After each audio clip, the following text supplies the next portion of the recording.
Your doctor asks you, is anything else bothering you?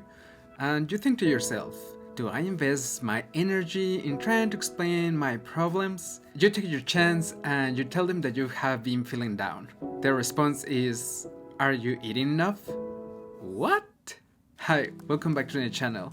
As a medical doctor myself, I can tell you that I have seen colleagues dismissing mental health issues or simply ignoring them. And as a patient, I have also experienced how bad it usually goes when you try to talk with your doctor about your mental health. They usually ignore them or attribute them to eating habits, sleep, or they think it surely isn't as bad as you think it is.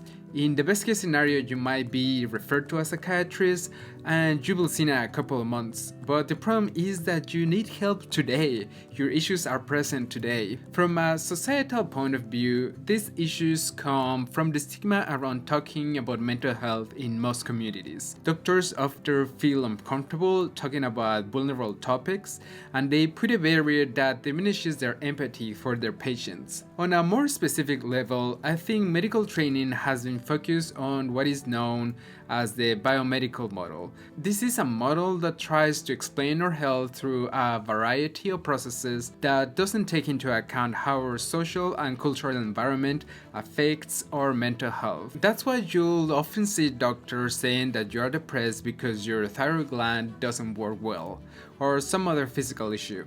While that's possible, this answer shouldn't be the norm. Some studies have even shown that medical students still have negative attitudes and are unwilling to take care of patients who present with mental health issues. Some other studies have shown that even when doctors have a positive view about patients with depression, their practice actually lacks effective ways on how to manage these patients.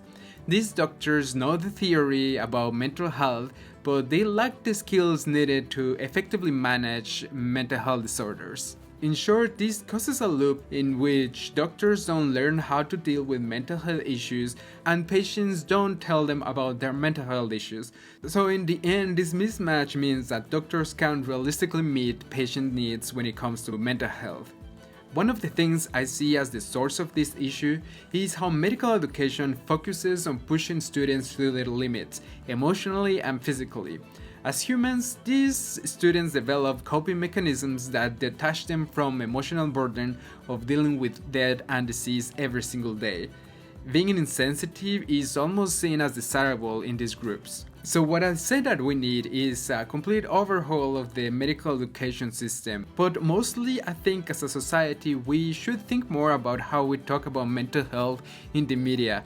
We often see media outlets blaming violent crimes or murders to mental health disorders. Or we see movies and TV shows making fun of schizophrenia or portraying neurodivergent people just as weird. Even if medical education has a role in the negative experiences with doctors when it comes to mental health, we should consider our role as part of a society in how mental health issues are perceived. Take a look at this example of how effective it can be when we focus on quality mental health strategies.